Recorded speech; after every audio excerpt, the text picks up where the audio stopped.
Olá, boa noite, bem-vindos a mais um Encontro Marcado. Hoje vamos falar sobre o Espiritismo. O nosso convidado é José Lucas, membro da direção da Associação de Divulgação do Espiritismo, Associação Portuguesa, e que está aqui conosco hoje. Boa noite, José, como está? Boa noite. Tudo bem? Vamos começar a falar sobre essa fantástica doutrina, que tem uns princípios que eu considero muito bonitos. E podemos começar por saber o que prega concretamente a doutrina espírita. O espiritismo, ao contrário do que muita gente pensa, não é mais uma religião ou mais uma seita, né? Mas é sim uma ciência filosófica de consequências morais. Eu achei muita piada porque há pouco aqui um seu colega que veio pôr o microfone perguntou se não vai levantar a mesa, pois não? Eu ouvi a conversa, mas não está a fazer. Geralmente as pessoas têm essa ideia, associam o espiritismo a coisas fantasmagóricas, coisas esquisitas, etc. Não, o espiritismo é uma doutrina que tem uma componente científica, experimental, uma componente filosófica e uma componente ética ou moral. Como ciência investiga os factos espíritas ou os fenómenos espíritas, como doutrina explica-os e como moral aponta ao homem um roteiro moral para que ele se espiritualize e assim mais rapidamente seja feliz e se aproxime da divindade. Não é? Portanto, eu considero muito também o espiritismo como uma forma de encarar a vida e a morte. Poderia-se dizer isso? Eu iria mais longe. Eu diria que o espiritismo é uma maneira de nós podermos compreender a vida. Porque o grande problema é que nós hoje em dia focalizamos o homem apenas na sua vertente física, como um amontoado de células. E não vemos o homem na sua vertente holística, né? Como um ser integral, que é corpo físico, corpo espiritual e a sua inteligência, o seu espírito em si, né? Então o espiritismo veio, ou a doutrina espírita, ou a filosofia espírita, veio demonstrar ao homem experimentalmente que existem leis que regem o intercâmbio entre o mundo espiritual e o mundo terreno. E aquilo que outrora era o maravilhoso passou a passar a fazer parte dos fenómenos perfeitamente naturais e explicáveis, que ao fim e ao cabo são as leis da natureza, as leis de Deus, né?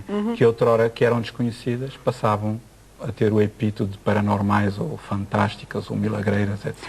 Agora, dentro dos princípios da doutrina espírita, o que é que acontece connosco? Nós somos uma alma que neste momento está encarnada neste corpo, certo? Sim. E essa alma será eterna? Digamos que você não é a Heloísa, né? Nesta vida está a Heloísa. Nós somos, sem dúvida, seres eternos, que caminhamos em busca da nossa felicidade e que estamos temporariamente dentro de um corpo de carne. Assim como um aluno vai temporariamente para uma escola e está temporariamente no primeiro ano e depois temporariamente no segundo, temporariamente no terceiro, até que acaba o curso. Então nós somos seres eternos, que estamos temporariamente na escola planeta Terra, até que aprendamos tudo o que temos a aprender aqui.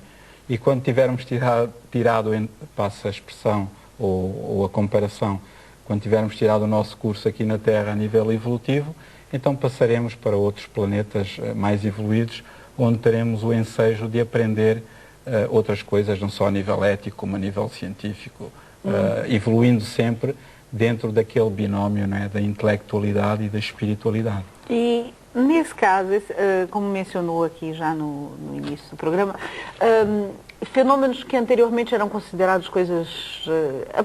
As pessoas normalmente ligam o espiritismo àquele... Eu costumo dizer que é o baixo espiritismo, desde a cena da brincadeira dos copos, das mesas que dão as pacadas e essas coisas todas. Como é que se enquadram esses fenômenos dentro da doutrina? Não existe propriamente baixo espiritismo ou alto espiritismo, nem ramos dentro do espiritismo, né? Espiritismo só há um. Agora, o que há é pessoas que têm uma faculdade paranormal, a mediunidade, ou que nós chamamos de mediunidade e os cientistas chamam percepção extrasensorial ou paranormalidade. Há pessoas que têm isso, todos nós temos. Todos nós temos. Independentemente das nossas convicções religiosas, filosóficas, etc. Agora, há pessoas que têm essas faculdades e que são espíritas. A grande maioria dos médiuns não são espíritas, né? Nem conhecem o espiritismo. Uns são budistas, outros são católicos, outros até são ateus, outros são agnósticos. Outros são à toa. Outros são à toa, etc. Agora, a mediunidade é uma faculdade que nos permite, vá lá um sexto sentido, que nos permite percepcionar o mundo espiritual. Fazendo uma pequena analogia com a astronomia, digamos que o astrónomo, para estudar a astronomia, ele utiliza uma ferramenta, que é o telescópio. Né? Então, o espiritismo, para estudar a vida para além da morte, também utiliza essa ferramenta, que é uma faculdade paranormal que todos nós temos, em que a grande maioria tem essa faculdade em estado latente. Uma pequena percentagem de pessoas tem essa faculdade desenvolvida, são os chamados médiuns, e uma grande parte das pessoas hoje em dia já está a desabrochar essa faculdade.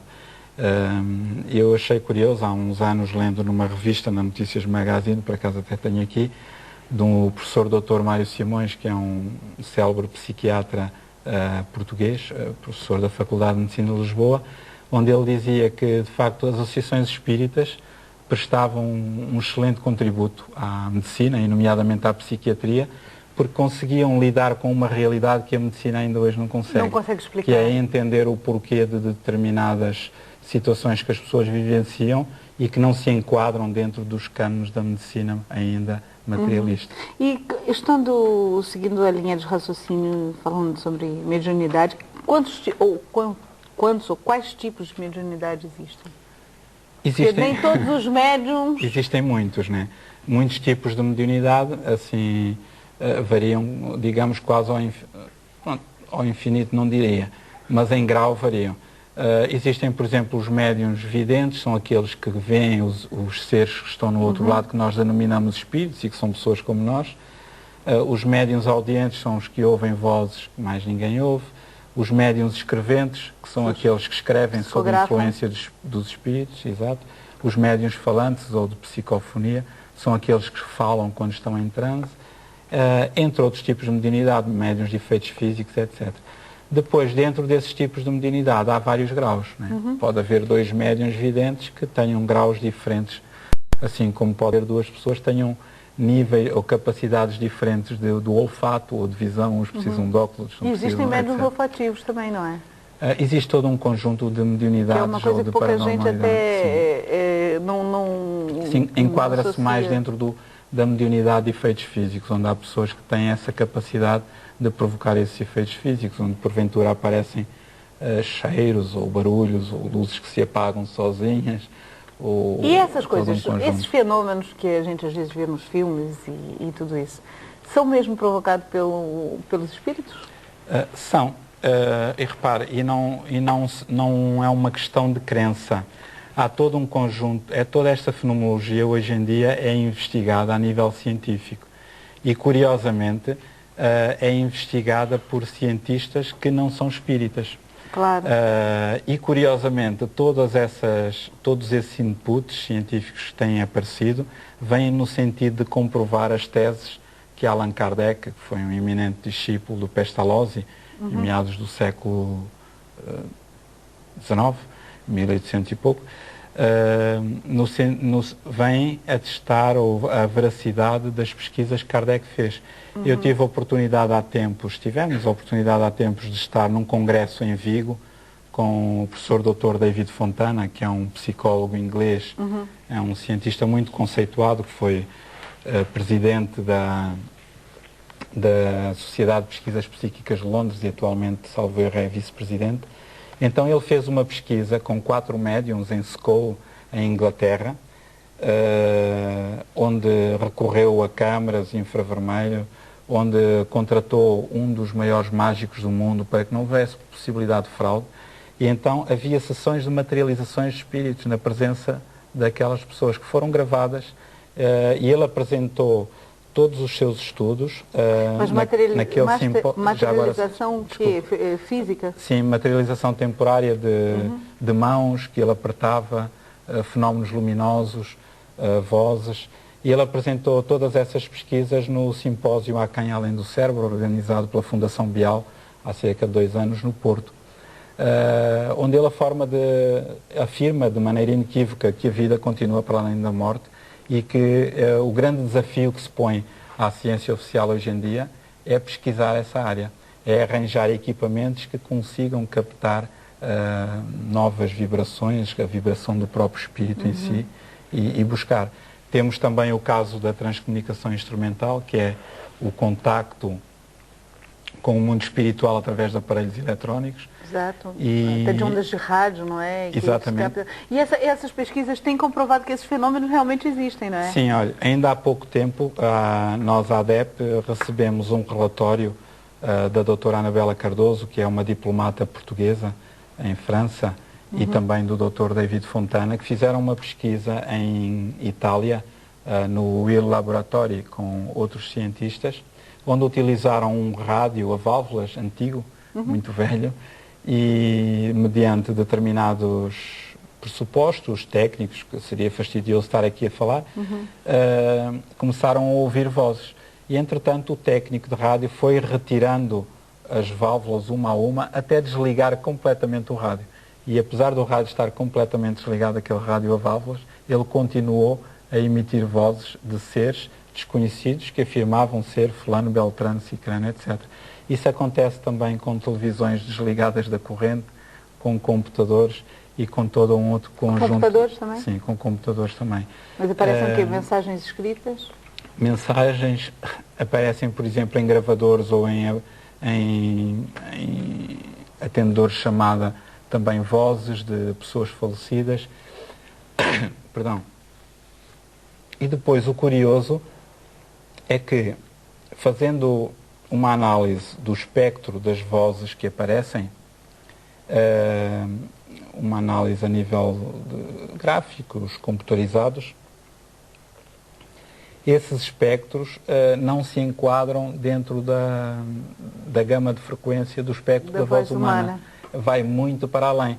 Então dizem os técnicos que é humanamente impossível o aparelho fonador humano conseguir atingir aquela gama de frequências e que não há explicação para isso. Então, são todo um conjunto de situações novas, que não são novas, que já vêm desde os anos 60, exato, mas que são relativamente novas, que vêm no sentido de apontar para a imortalidade da alma, e no sentido também de despertar os homens de ciência para que pesquisem em busca dessa mesma imortalidade. E nós, quando morremos, para onde é que vamos? Ou para onde nós voltamos? Nós, quando morremos, mudamos de plano existencial. Né? Assim como quando saímos de Lisboa para as Caldas da Rainha, mudamos de cidade. E não deixamos de ser quem somos. Né? Há algo muito curioso que geralmente nós vemos quando há os funerais e vamos alguém que parte para o mundo espiritual. Geralmente há aqueles rituais, o povo é maioritariamente católico, e há aquela tradição do sacerdote que diz: meu irmão, descansa em paz, né? E o Deus te deu eterno descanso. E nós não deixamos de sorrir, porque não deixa de ser uma praga que rogam ao pobre coitado, o eterno descanso. Quer dizer, nós quando estamos 1 mês ou 2 sem trabalhar, já não andamos bem psicologicamente, agora imagino que era a eternidade a descansar. Não, de facto, a vida no mundo espiritual não é assim. De acordo com os relatos que as pessoas dão através dos médiuns, a vida continua, desdobra-se. Eles dizem, inclusive, que a vida aqui no planeta Terra é uma cópia infiel da vida no mundo espiritual, que é muito mais organizada e onde as pessoas continuam a aprender, continuam a exercer atividades, continuam a preparar-se para a próxima reencarnação. Mas isso vem, portanto, de uma forma automática? Ou seja, morreu, já está do outro lado, começa tudo outra vez? Não é bem assim. Não há um período de descanso? Há um período chamado período entre vidas. E esse período entre vidas pode ser... Não, mas eu não digo período entre vidas antes de uma próxima reencarnação. Eu pergunto entre estar neste plano e ir para o plano a seguir, ou seja, morrer e chegar do outro lado. Nós podemos fazer uma pequena comparação que dá para entender melhor. Imagine, Luísa, que estava a dormir e que de repente pegavam em si, você tinha um sono muito profundo, e que a levavam para os Estados Unidos, numa cidade qualquer que não conhecesse, né? e quando acordasse, iria acordar se calhar um pouco baralhado, onde é que eu estou, né? E teria alguma dificuldade em situar-se. Segundo o relato que as pessoas nos dão quando se manifestam através dos médiuns, é precisamente essa noção de um certo desnorte, onde é que eu estou. No entanto, a grande maioria das pessoas não se apercebe que morreu. A grande maioria das pessoas pensa, inclusive, que continua com o seu corpo físico, porque vê-se com o seu corpo espiritual, que é uma duplicata deste. Aliás, este é que é uma duplicata do corpo espiritual, que é um corpo energético, com a mesma forma, e muitas pessoas, por falta de educação espiritual, porque tiveram aquela educação do céu, do inferno, do purgatório, né, não têm a consciência de que a vida continua com naturalidade. Então, morrer, a morte não existe, a morte é uma quimera. Allan Kardec matou a morte experimentalmente, ao demonstrar que a vida continua. Então a vida flui em dois planos. Né? Fazendo uma outra analogia, imaginemos, por exemplo, numa peça de teatro em que tem vários atos, né? Em que a Heloísa, por exemplo, no primeiro ato vai fazer de guerreiro, depois vai para os camarins, troca de roupa e a seguir faz de varina, no segundo ato. Então nós somos mais ou menos os atores no teatro da vida, que é eterna, né? Onde cada vida assemelha-se a um ato dessa mesma vida eterna. E em cada vida nós vamos desempenhar um determinado personagem de acordo com escolhido por nós, de acordo com aquilo que nos é mais útil para a nossa evolução espiritual e também intelectual. E o que é que pressupõe essa evolução espiritual? O que é que pressupõe a evolução espiritual? Pressupõe a pessoa, dentro do seu livre-arbítrio, querer evoluir. Né? E agir de acordo com isso. E agir de acordo com padrões éticos. Nós não somos, autómatos, né? Nós temos o nosso livre-arbítrio. Quando reencarnamos com determinado projeto de vida, fadados ao êxito. E pelo livre-arbítrio podemos estagnar ou podemos evoluir e conseguir. Digamos que quando nós vimos para cá, trazemos uma espécie de um roteiro de viagem, assim como quando vamos de férias. Eu vou para o hotel tal, vou para aquela autoestrada, etc. Depois pode haver alguns percalços, houve um acidente na autoestrada, eu tenho de mudar e ir para uma nacional, uma estrada secundária, ou se calhar o hotel, entretanto, teve um problema, eu tive de mudar de hotel, etc. Mas o objetivo é ir de férias para aquele local. Então, nós temos esse nosso roteiro, que cumprimos ou não conforme o nosso livre-arbítrio, porque a vida acaba por acontecer naturalmente. Exato. E esse livre-arbítrio leva-nos a uma lei de causa e efeito, não é? Sim. Leva-nos a uma lei de causa e efeito. E por isso é que existe a lei de causa e efeito, ou lei de causalidade, né? Explica o porquê das nossas dissemelhanças. Nós às vezes questionamos-nos, né? Mas porquê é que fulano é mais bonito que eu, ou fulano é mais rico que eu, ou fulano é mais saudável que eu? Porque é que o meu filho é deficiente e o outro não é? Porque é que eu nasci em Portugal e o outro nasceu no Afeganistão, na Conchichina? Então, nada acontece por acaso. Todas as nossas vidas sucessivas se encadeiam como elos, que se repercutem umas nas outras. Então, nós passamos pelas dificuldades hoje que gerámos em vidas anteriores. E repare, isto não é uma questão de crença. Isto hoje em dia é uma evidência científica que os psiquiatras e os psicólogos encontram nos seus laboratórios de pesquisa, nos seus consultórios. Uma das psicólogas que foi pioneira nessa área foi, por exemplo, a doutora Edith Fior, né? Já falecida, que ela nem sequer tampouco era espírita, nem acreditava na reencarnação, e descobriu a reencarnação em pesquisas que fez no seu consultório. Vemos, por exemplo, hoje em dia as pesquisas também do emérito professor Ian Stevenson, é um psiquiatra muito conceituado nos Estados Unidos, apesar dos seus 83 anos de idade, uma pessoa muito lúcida. Ele esteve também há pouco tempo em Portugal, na Casa do Médico, no Porto, convidado pela Fundação Bial para o simpósio Há Quem Além do Cérebro, onde ele apresentou uma conclusão dos seus trabalhos, um estudo, uma conclusão dos seus estudos ao longo destes últimos 40 anos. E reparem, um homem de ciência que não é espírita, que nem sequer conhece o espiritismo, ele diz que hoje em dia é perfeitamente racional acreditar na reencarnação com base em factos. Já não é uma questão de crença de cerca de 2/3 da população mundial. O Dr. Ian Stevenson pesquisou cerca de 3.000 casos de crianças que se lembram de vidas anteriores em todo o mundo. E desse acervo de casos que ele pesquisou, ele diz que desses 3.000 casos há cerca de 800 que não há outra explicação a não ser a reencarnação. Então, mas há muitos outros, Dr. Morris Netterton, sei lá, tantos estão todas aí, né? Em Portugal, claro. O Dr. Mário Simões, a doutora Gláucia Lima, agora, tantos por aí fora. Quando nós falamos em mediunidade, para um médium, representa um dom ou um fardo? Eu diria que nem um dom nem um fardo. Há pessoas que pensam que o médium que é um ser excepcional, que é um ser do outro mundo, estratosférico, como diz uma amiga minha, né? E depois as pessoas, não. E um médium é um ser perfeitamente natural que apenas tem mais um sentido. É a mesma coisa que... Mas ter esse sentido traduz-se para ele? Porque tem pessoas que, fulano é médium, então...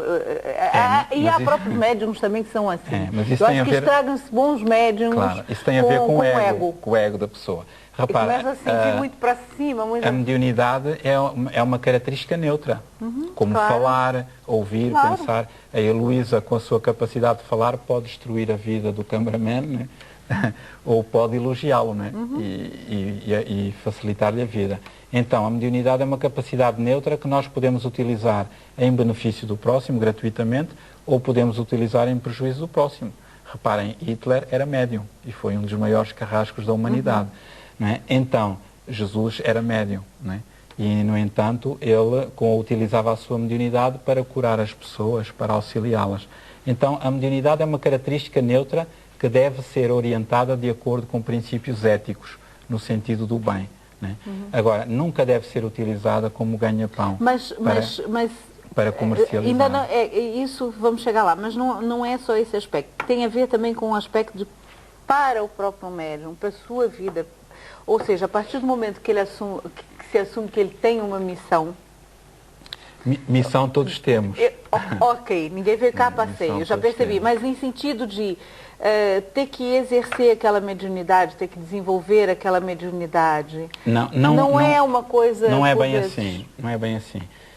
Desculpe que eu não respondi à sua pergunta, mas vou responder agora. A mediunidade não é um fardo.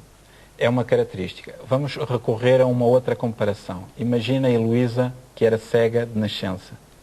Estamos aqui com este holofote, estava a ser entrevistada e de repente começava a ver. A faculdade da capacidade de ver, que de repente adquiriu, iria ser para si um fardo. Porquê? Porque não estava habituada a lidar com ela. Então teria de usar óculos escuros, aprender que não pode olhar diretamente para o sol, aprender as cores, iria aprendendo gradualmente a lidar com essa nova faculdade, até que um dia essa faculdade já não seria um estorvo. Quando a paranormalidade desabrocha numa pessoa, como a pessoa não está habituada a lidar com ela, não sabe o que é natural que lhe cause algum desconforto. O que é isto?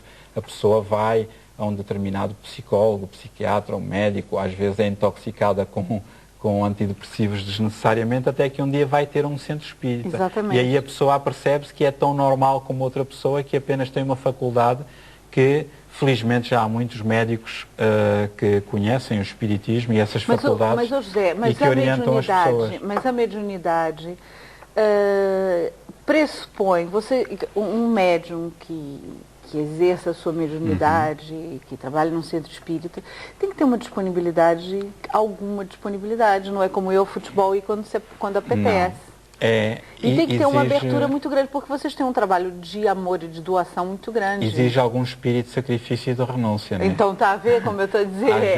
Às vezes apetece ficar a ver o futebol, o Benfica, ou a seleção à quarta-feira. E pelo que vocês veem também, que nem sempre é tudo agradável. Atenção, quando você tem que levar com os obsessores a uma... Não necessariamente, porque uma pessoa, um centro espírita é essencialmente uma escola. Uma escola e simultaneamente acaba por ser um hospital de almas, eu estava a pensar porque nós somos todos, ao fim e ao cabo, doentes, né? Espiritualmente falando, que estamos na Terra em busca de uma saúde mental maior, mais equilíbrio, mais harmonia interior. Então, todas as associações espíritas, ou a grande maioria, tem cursos gratuitos, cursos básicos de espiritismo, como por exemplo a ADEP foi pioneira Nós já vamos em Portugal. falar isso na segunda parte, porque temos cursos até na internet. E então, se a pessoa tiver uma determinada formação, aprender a lidar com essa situação, ela lida com ela com a maior das naturalidades. Deixa de ser um problema para passar a ser um prazer. Depois da pessoa educar a sua paranormalidade, a sua faculdade, então, perante o seu livre-arbítrio, ela poderá optar por a colocar ao serviço do próximo ou não. Não é necessariamente, não é, vá lá, uma guilhotina, né, que está ali, ela não uma está espada sobre a cabeça. Não. Essa ideia que é muito comum não está correta, não. Nós podemos ter esse compromisso antes da reencarnação de trazer essa faculdade para ser útil ao próximo. Mas depois temos o livre-arbítrio de assumir esse compromisso ou não, né? Bem, nós agora vamos para o intervalo, mas voltamos já para continuar a falar sobre o espiritismo. Bem-vindos à segunda parte do Encontro Marcado. Hoje, com José Lucas, estamos a conversa sobre o espiritismo. José Lucas, o que representa para um médium, ou uma pessoa que tenha uma mediunidade que deva ser desenvolvida, o não desenvolvimento dessa mediunidade? Pode causar problemas até mesmo físicos? É verdade isso? Pode. A mediunidade é como uma inchada, uma ferramenta que, se nós não utilizarmos, acaba por enferrujar, se ficar assim ao tempo, não é? Mas mais importante do que ser médium é a pessoa ser ética. Eu apontaria mais no sentido de abordarmos o que é que o espiritismo nos veio trazer. O espiritismo vem nos trazer uma ideia, uma informação da imortalidade do ser, né, da comunicabilidade, da possibilidade da comunicabilidade dos espíritos e da reencarnação. Então, essa ideia, quando for devidamente incorporada pela humanidade, vai provocar uma revolução muito superior à revolução industrial, não tenho dúvidas nenhumas disso. Porque, repare, por exemplo, Heloísa, quando nós tivermos consciência de que a reencarnação é uma realidade, e quando falamos em reencarnação não é em termos budistas, que há a possibilidade da pessoa reencarnar como animal, não. Para nós isso não é correto tecnicamente. E eles próprios, os budistas até dizem que uma alma nem sequer reencarna por inteiro. Não.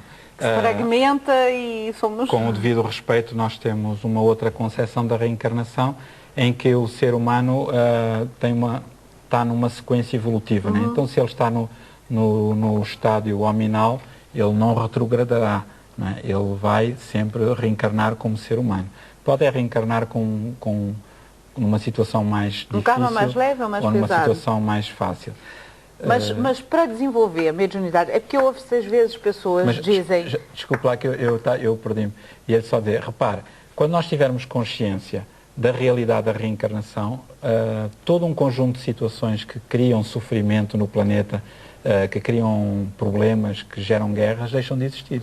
Sim, né? mas vamos agora para uma coisa mais prática, certo? Que é, há pessoas que têm problemas, não é? Normalmente, às vezes até um familiar quer ajudar e tal, e dizem, esses problemas que essa pessoa tem, não é, como já falamos aqui, até no princípio, que determinados problemas até que seriam considerados psiquiátricos não são.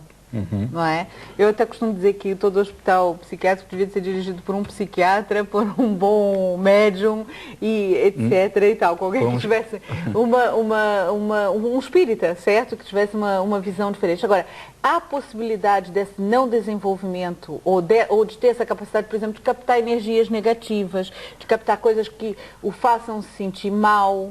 Porque há pessoas que vêm e dizem, o meu sobrinho, o meu primo... Todas as faculdades que nós temos têm um objetivo útil, que é de serem utilizadas. Né? Claro. Se nós temos a faculdade locomotora, se nós não nos mexermos, os nossos músculos acabam por ficar atrofiados e quando nós quisermos andar não conseguimos. A mediunidade é mais uma faculdade orgânica que nós temos e que, se não for utilizada, também enferruja. De acordo com os compromissos que a pessoa possa ter, obviamente que poderá eventualmente sentir algum desequilíbrio maior ou menor.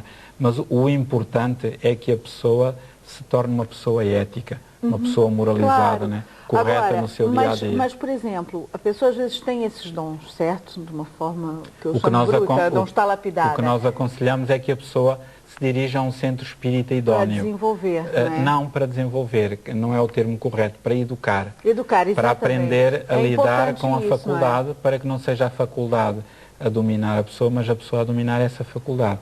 Mas a pessoa deve ir a um centro espírita que seja idóneo. Exato. Um centro espírita idóneo reconhece pela gratuitidade dos seus serviços, pelo completo desinteresse, né? Porque o espírita é uma pessoa perfeitamente normal, que tem o seu trabalho, o seu emprego, a sua família, claro. os seus compromissos sociais, e que nas horas vagas, em vez de fazer outras coisas, dedica-se ao estudo, à divulgação e à prática do espiritismo gratuitamente, sem qualquer tipo de interesse. Agora, quando se chega a um centro espírita, não é, vocês têm uma, como já disse aqui, é uma verdadeira escola, não é? Sim, agora, sim. a Associação de Divulgação do Espiritismo tem uma coisa que eu achei fantástica, que é um curso online, ou seja, sim. que a pessoa pode ter, porque antigamente o único recurso que havia era procurar livros, não é? Normalmente era por aí. Como é que funciona esse vosso curso? A ADEP, a Associação de Divulgadores de Espiritismo de Portugal, portanto, só para situar, é formada por um conjunto de cerca de 20 pessoas do norte a sul do país que acharam necessidade de criar esta associação para trabalhar na área da informação. Então, conscientes de que há muitos locais onde não existem associações espíritas, claro. nós criámos um curso básico de espiritismo que está muito bem estruturado, modéstia à parte, eu posso dizer isso porque não tenho qualquer tipo de trabalho, não fui eu que o fiz nesta área, mas que está muito bem estruturado. E então, nós disponibilizamos online, as pessoas podem ir à nossa página em www.adepportugal.org e inscreverem-se. Depois a ADEP nomeia um tutor, um acompanhante para essa pessoa vai fazendo o seu estudo dentro do seu ritmo, ao ritmo que ela desejar, e é acompanhada por esse tutor. Então é uma maneira da pessoa ir conhecendo a doutrina espírita, né? Temos também o Jornal de Espiritismo, que é um jornal bimestral, que nós também editamos. E promove encontros também? Sim, promovemos encontros, debates. E pelo país todo? Sim, onde nos for solicitado. Curiosamente, há bocado a Heloísa falava da necessidade dos médicos espíritas. Curiosamente, este último jornal tem uma entrevista com um médico espírita que é neurocirurgião, que é o Dr. Nubor Facur. Há tempos, eu falando com uma médica, minha amiga, das Caldas da Rainha, ela dizia, de facto, fazia falta haver um espírita nas urgências, porque acontecem-nos lá situações às vezes tão estranhas que nós não sabemos como lidar com elas e damos uma injeção calmante e a pessoa mandamos embora. Se não, estás enganada. O que faz falta é que os médicos comecem a estudar espiritismo para começar a entender o homem na sua vertente holística, integral, e não como um amontoado de carne. No Brasil há muitos. Em Portugal também, já, felizmente. Há muitos, e há muitos médicos que, não sendo, conseguem ter o distanciamento devido para dizer, procure outro tipo de... Neste momento em Portugal já temos a Associação de Médicos Espírita portuguesa e também temos a Associação Médico Espírita da região metropolitana do Porto. Portanto, já temos duas associações de médicos espíritas que englobam desde psiquiatras, psicólogos... E quais são, vamos dizer, o que mais, dentro da sua experiência, o que mais se vê, que casos são mais frequentes? Nas associações espíritas? Sim, de coisas que concretamente poderiam ser consideradas uma doença, são causadas por quê? Obsessores, seriam isso? Maus espíritos? Não, repare, não podemos pôr a questão nesse ponto. O que se passa é o seguinte, quando as pessoas começam a desenvolver uma determinada paranormalidade, né, e não sabem lidar com ela, não sabem o que está a acontecer com ela, o que é que acontece? As pessoas geralmente recorrem a um médico porque começam a ver situações, por exemplo, começam a ver pessoas que mais ninguém vê, então as pessoas pensam que estão loucas e vão a um médico... Bem, nessa altura já estão para se internar. Nós temos um caso muito interessante. que foi pesquisado pela ADEP e que está no nosso site, de uma senhora que era cabeleireira na zona do Porto, Valongo, e que andava num médico porque via pessoas que mais ninguém via. Então, uma altura ela foi a uma consulta, nós fizemos uma pesquisa exaustiva acerca desse caso e está no nosso site. Temos um departamento de pesquisa também da ADEP. Claro. Então, ela foi a uma dessas consultas para pedir ao médico para lhe receitar mais uns antidepressivos que andava a tomar, etc. Coitado. E qual é o espanto dela quando chegou à sala e ficou muito aflita porque ela tinha uma boa cliente ao 12h30 e já eram 11 horas e a sala estava cheia de pessoas. E ela disse à secretária, se o seu doutor me pudesse era só passar, mas tem aqui tanta gente. E a secretária ficou de boca aberta e disse, não, só está aquela senhora ali. Então, e as outras? E disse, a secretária deve ter pensado, a senhora está mal. Mais uma. E a senhora que estava presente em carne e osso disse, apercebendo-se daquele, bem, esta senhora não deve estar muito bem, eu dou-lhe a minha vez. E ela entrou e disse, olha, está a ver, Sr. doutor, eu de facto estou cada vez pior. Ela na altura tinha 22 anos, neste momento tem 60 e tal. Eu continuo com os meus problemas, olha, eu vejo 6 ou 7 pessoas lá sentadas e a secretária diz, só está uma. O médico foi à porta e disse, não, só está uma, está a ver, doutor, eu não estou nada bem. Ele estava-se a preparar para prescrever o antidepressivo quando ela lhe começa a relatar, olha, agora está a ver, está a aparecer aqui um senhor com determinadas características, começou-lhe a relatar um homem na casa dos seus 70 anos. E o médico começou a empalidecer e perguntou-lhe como é que era a mão direita do senhor. E ela disse, não, ele está com as mãos enfiadas no paletó, como dizem os brasileiros. Então, mas veja se consegue ver a mão. Eu disse, olha, ele neste momento está a retirar as mãos e falta-lhe um dedo e meio. E o médico ficou branco. Ele disse, olha, eu não sei o que se passa. A senhora acaba de me escrever na íntegra o meu pai que faleceu há 6 meses e que 3 meses antes tinha tido um acidente e ficou sem um dedo e meio da mão direita. Então, a senhora não está louca, a senhora não está doente, olha, procuro quem entenda que eu não sei mais o que fazer consigo. Então há todo um conjunto de casos e felizmente hoje em dia já temos muitos médicos que conhecem o espiritismo e quando lhe aparecem situações destas, canalizam nas pessoas para os centros espíritas para que elas aprendam a lidar com a faculdade e a levar uma vida perfeitamente normal. Exato. Porque, agora, voltando a falar de uma coisa que mencionei levemente no princípio, aquelas, normalmente tem sido muito, é muito utilizado pelos miúdos jovens, não é? A cena das brincadeiras com os copos. O jogo do copo. Isso é bom, é mau, é péssimo? Não, é altamente desaconselhável. Nós não aconselhamos, embora, obviamente, na juventude haja a curiosidade de experimentar tudo aquilo que é proibido.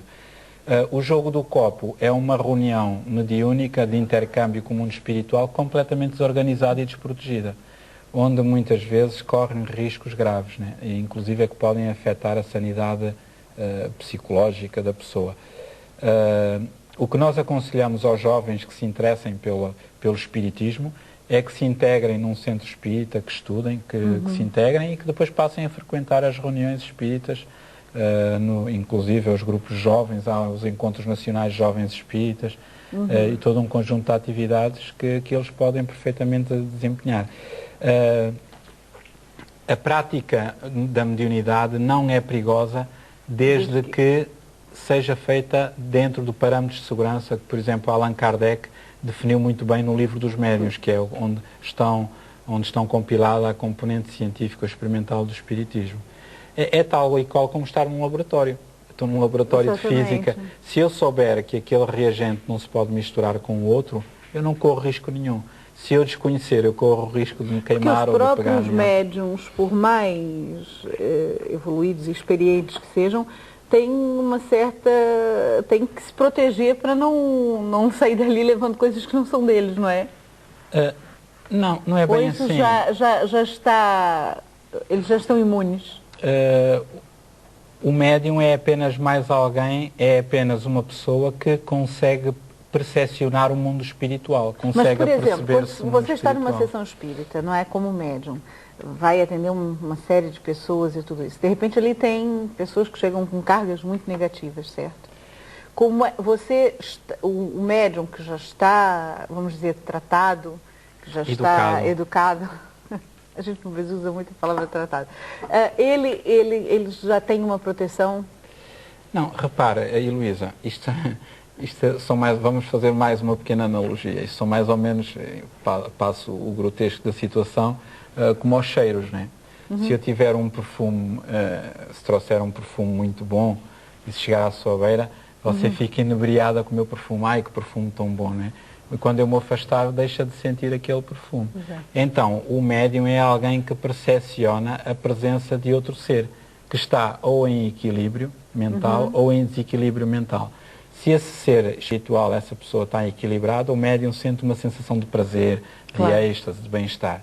Se porventura for uma pessoa sofrida ou com problemas ou perturbada, o médium telepaticamente capta, sente a perturbação.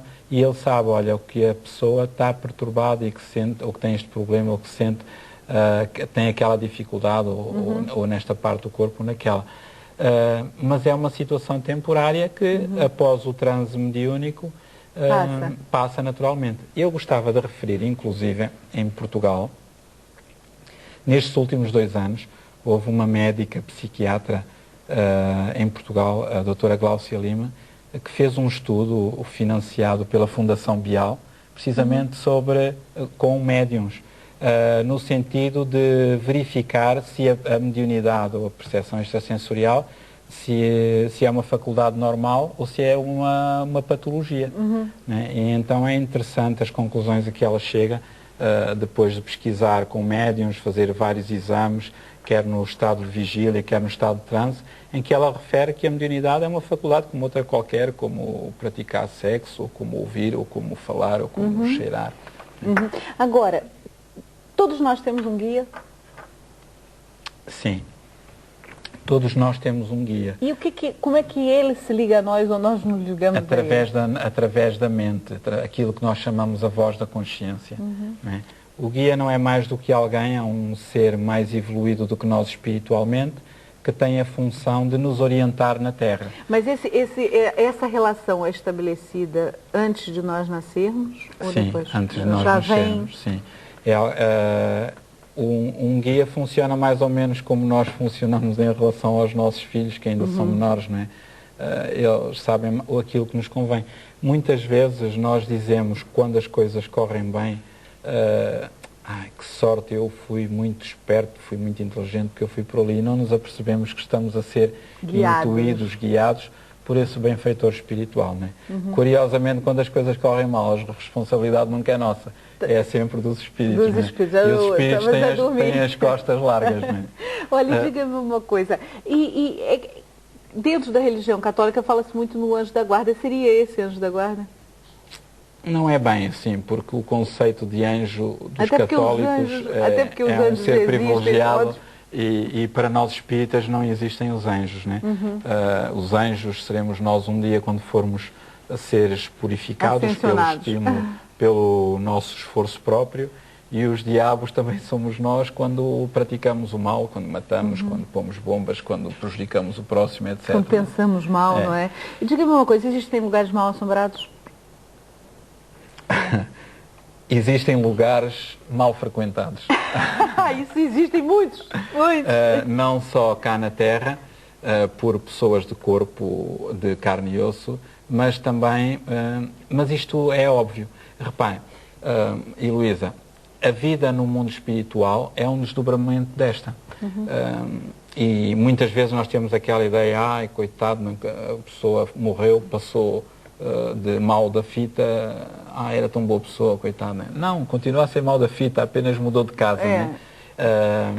Sabe como é que a gente diz no Brasil, malandro, que é malandro, não estrilha, muda de esquina. Portanto, só mudou de esquina, continua malandro.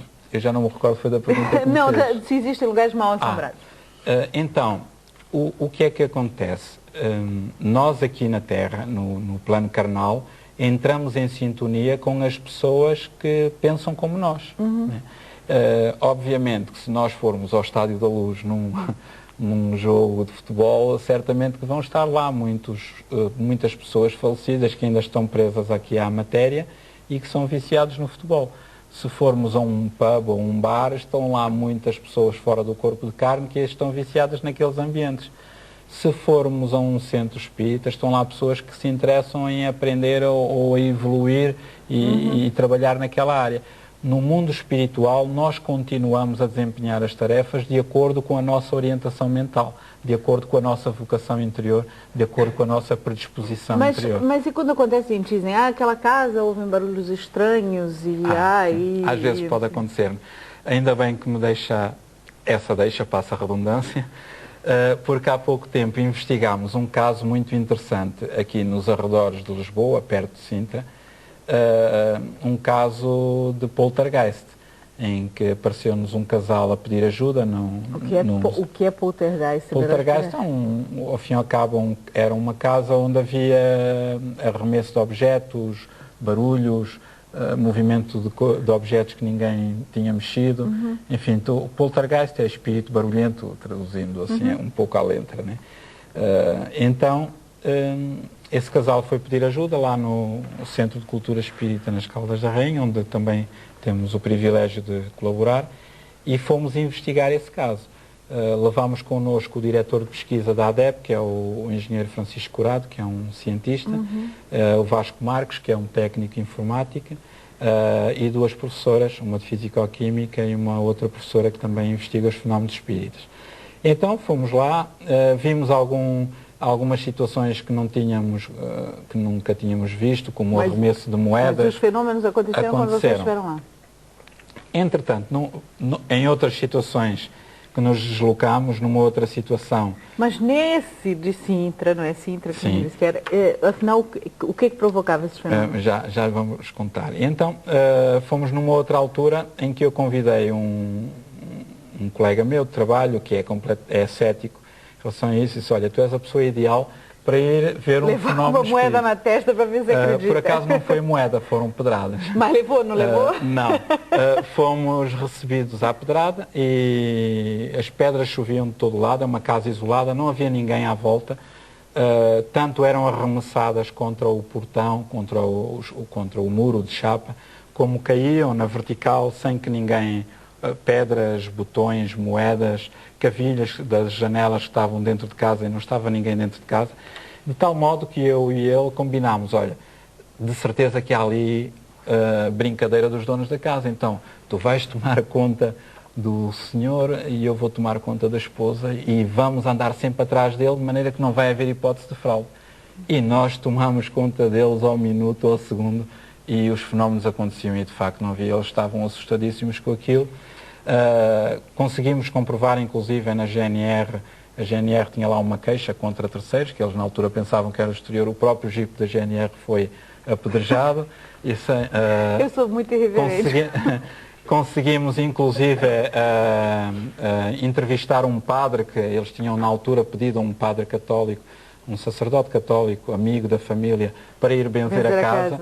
E, aliás, de uma abertura muito grande, e ele foi benzer a casa e depois disse, olha, eu não assisti a nada, etc., mas não volto lá mais. Então, mas porquê? Porque depois, quando eu voltei ao meu colégio, nessa noite foi um forrobodó no meu quarto, porque a partir das 4 da manhã os livros voavam da minha estante, voavam pelo quarto, caíam, né? E eu não quero saber mais dessas coisas. Então, nós fizemos a evocação desse ser espiritual lá no centro espírita e o objetivo do espírito era amedrontar os novos proprietários, não, o marido da senhora, porque ele supostamente tinha uma paixão pela senhora e o objetivo era afastar o marido.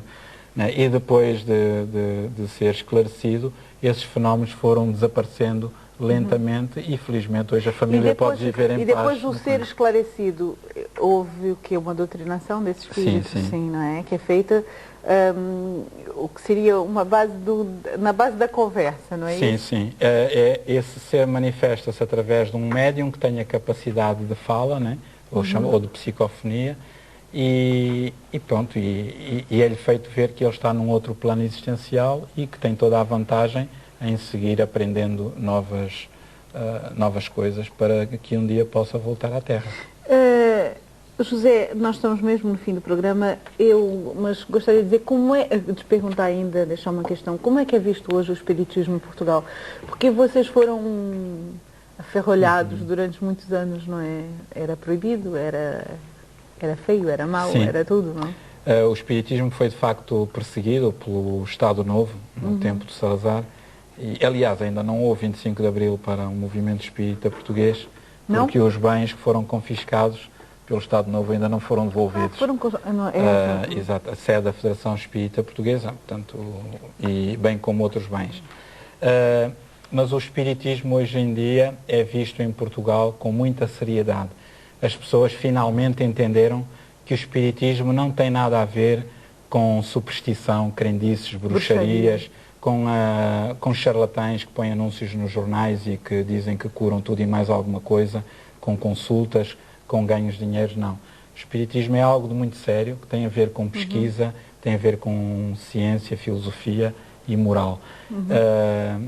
É uma postura perante a vida e não pretendendo sermos os detentores da verdade, para mim o espiritismo afigura-se como uma janela que nos traz inputs muito valiosos acerca do que é a vida, o que é que estamos aqui a fazer, porque é que uns estão em situações diferentes dos outros, para onde é que vamos um dia e qual o objetivo da vida. E como podemos melhorar, não é? E gostaria de terminar, se me permite, com aquilo que queria dizer há pouco.